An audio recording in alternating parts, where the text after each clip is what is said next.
Hey guys, this is Tauna. Today we're going to be talking about a Precon that is absolutely shooting up in value. Now, I don't know if you should buy it just for the value of the cards that are in it or just keep an eye on the cards that are in it, but honestly, it is looking really, really nice, especially because of, new cards that were coming out in Bloomburrow, but overall, one of the cards in it is going to be insanely valuable for the future. Before we get into it though, make sure you do like, subscribe, and, share the video around and everything like that. And as well as we got into the official Magic the Gathering online creator program. I am so excited about that. We are going places, and thank you so much to everyone for supporting me. So make sure, you subscribe so that way you guys can check out all the Magic Online stuff I can make soon. So the Precon we're talking about is the Divine Convocation Precon. A very interesting Precon that you don't really hear too much about. It is built around Convoke, which is, essentially tapping your creatures to be able to cast spells for cheaper, right? I think you guys all know what Convoke is. But the set, like the actual deck, also has a lot of stuff around creating a lot of kind of little minions that you're able to use to convoke things because, hey, they're just 1/1s. You might as well tap them to cast bigger spells.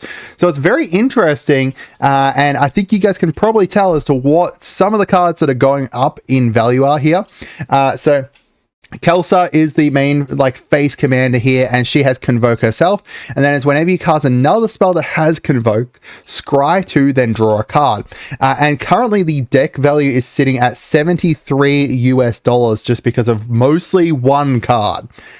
So some of the other cards are going up in price though, so we'll talk about those first. So Wildfire Awakener here is jumping up a huge amount mostly because of Balin.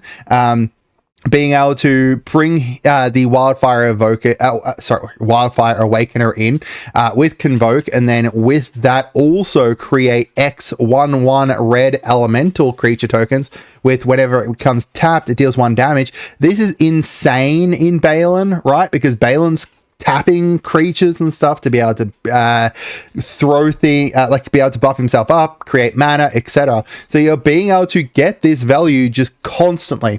So as you can see here, it is spiking, and it's absolutely spiking up. It is a great card for Balin. In fact, every Balin deck should probably have it. If you can grab one now, you want to grab it because it is incredibly, incredibly important. And as I said, it is spiking up a lot here. Next, we've got Skull Clamp is in the deck as well, and Skull Clamp is always valuable. No matter how many times they reprint it, it's always sitting, around that $6 kind of mark kind of thing. They just reprinted it again, and I still doubt it's going to drop down because every time it's reprinted, it's always in a commander deck, and then it never kind of drops below $5. So, and it's always useful, right? There's so many decks. You could put a Skull Clamp into your Zinnia deck, and it's going to be crazy. You can put it into, and it comes in the Squirrel deck. You can put it in so many different decks, right? It's just a really, really great card. We've also got Suture Priest here, which also has kind of, been around for a while, and it's kind of gone up and down a bit. Definitely, great as well in a Zinnia deck or any kind of, token based deck, right? That's the great thing about this deck, is that it's got so many different token things to support that bigger Convoke theme. So having the Suture Priest here allowing you to deal damage and gain a life each time creatures are entering and stuff, depending on whose side it enters in, it's really, really good and very useful in a lot of different decks. So the one that we're talking about here, though, the major one, is the Nesting Dovehawk. This Dovehawk is just insane in so many different decks, right? And having a look at it, if you didn't get your Dovehawk a month ago, you're in trouble. Because even a week ago, I think that's a week and a half ago, it's gone up to $30 because it's just crazy. At the beginning of combat, you populate. So that's just create a token of a token copy of a token that you already control. Whenever a creature token enters the battlefield, you get to put a +1/+1 counter onto Nesting Dovehawk. There are so many different things. So first of all, in just a Phineas deck, if you're going rabbits on creature tokens with Phineas, you can grab him. Castrol, if you want to go bird tribal, there's still a lot of kind of bird and bird tokeny kind of stuff, whether it's like Gwahir here, or like there's the Murmuring Wizard, or I can't remember exactly what his name is, the one that creates 1/1 bird tokens. There's a lot of different bird tokens. You could put a Nesting Dovehawk into that and it's still going to be fine if you kind of combine a mix between bird tokens and just kind of bird combat stuff. But the ones where it really shines, right? Nesting Dovehawk really shines in either Zinnia or Balin. In fact, both, right? Like, it's just crazy in both, especially Zinnia, because you could create a token copy of the Nesting Dovehawk, and then you got 2 Dovehawks that are growing and 2 Dovehawks that you can take, and you can, you know, populate twice at the start of combat. And because of the fact that you're making offspring, you can make offspring of basically any of your you can populate basically any of the offspring and just go really tall with that. I had this Nesting Dovehawk on my $50 upgrade guide for Zinnia. That's no longer a $50 upgrade guide to Zinnia because of this, you know, huge price spike here. Balin as well, you know, in Balin, you're creating a lot of tokens, right? You're just going to create tokens out your wazoo, whether it's creature tokens or not, but you can make creature tokens, and then you could do, again, some huge things with the Nesting Dovehawk to populate those out. As well as, you know, the Nesting Dovehawk just goes crazy with offspring overall, right? Like Steelbur Champion here, making another one of those every combat is not going to go down badly. Agate Instigator here, just creating another kind of, essentially another Impact Tremors each time. Each combat, you make another Impact Tremors. Oh my god. I'm going to have to pull this out of whatever deck I've shoved it into. I think it might be in my...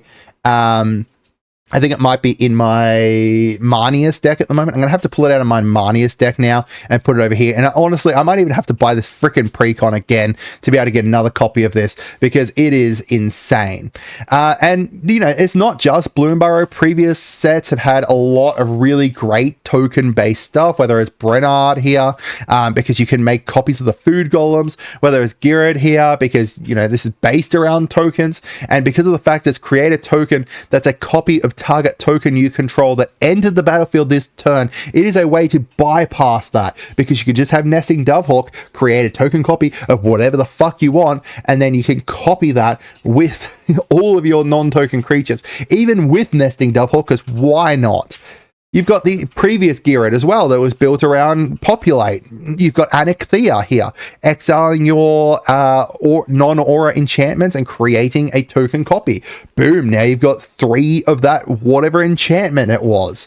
And the other thing that is making this card go even more crazier is the fact that we are getting, or have got, a whole bunch of more token copiers, creature token copiers, with like Mondrak and Ojatark in the last year. Both are crazy great with this, because you can just double the amount of things that you're populating. So each time you populate, you're doing it twice. Say with Ojatark, create 3 of whatever you populated. It's crazy. The other thing is that this card is not going to drop down.